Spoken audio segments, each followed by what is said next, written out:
Was the biggest night of the college football season so far. Here we go. For the first time this season, the playoff committee released their rankings, and at the top, you see Ohio State, followed by Georgia, Michigan, and Florida State. Washington, Oregon, the first two on the outside looking in. Alabama sitting at number 8 after that early season loss. So let's decipher all of this now. Here they are, Sir Paul and Heather, here to break it all down. So, Paul, I'll start with you.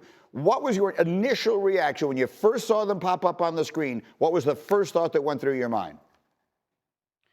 That this committee valued Ohio State's schedule. Greeny, what we're talking about here is a win at Notre Dame and a win against Penn State. They're both highly regarded. Other than that, you can't judge it on an eye test because Ohio State has at times not looked all that great, where I think Georgia in recent weeks has looked a lot better. I think they ignored Michigan, putting them higher for a lot of reasons, which we'll get to in a minute, but the biggest reason is Michigan's schedule has been pathetic. Yeah, Michigan's strength of schedule is 111th in the country so far. Again, they will get their shot at Penn State and they will get their shot at Ohio State, and all of that at that point will be irrelevant. How about you, Heather? And I will remind everybody, no one knows more about these rankings, this committee, and the way the process works than Heather. So I am leaning forward in my seat. What should we take out of yesterday? Two things, Greeny. One, the SEC is just fine. After a somewhat of a sluggish start, 3 teams in the top 10 more than any other Power 5 conference. The second thing I would take away is that Florida State at number 4 might be under some pressure to finish as an undefeated ACC champ. And I say that because the only other ACC team ranked in the top 25 is Louisville, and they don't play during the regular seasons. They can obviously meet in the ACC championship game.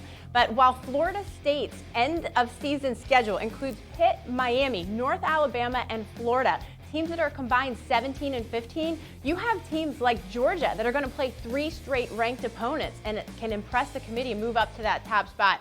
I think Florida State has very little margin for error. Yeah, Washington has a bunch of ranked teams to play again, and Pac-12 going out with a bang here in their last time. Okay, now I need you guys to help me. I have read everything I can read about this story, and I still can't make sense of it. That guy is allegedly Michigan staffer Connor Stalions. What we have learned is that Central Michigan is investigating these photos that seem to show this man, who resembles Connor Stalions, who was at the center of the NCAA sign-stealing investigation, standing on the sideline of Central Michigan's September 1st game against Michigan State with their coaches and in their gear. Now, Michigan subsequently played Michigan State a few weeks after this and beat them 49-0. Michigan State apparently is aware of the picture and discussing next steps. So we're looking at a picture of a guy in sunglasses during a night game wearing Central Michigan uniform or gear, and no one knows whether that was him on the sideline or not. Heather, help me. I can't make sense of this story. Well, Greeny, I don't know that anyone can exactly make sense of it right now, except this Halloween might have been a great time for the disguise to pop out, that story. But other than that, I can tell you that the selection committee, when evaluating Michigan yesterday in the room, and remember, Ward Manuel, Michigan athletic director, is in that room.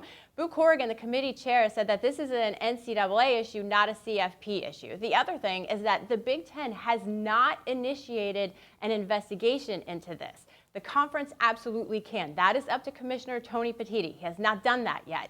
But I will tell you that it might be wise of them, and it certainly wouldn't surprise me, because when it comes to the NCAA investigations, I looked this up. The fastest track on average is 368 days for a resolution to a case.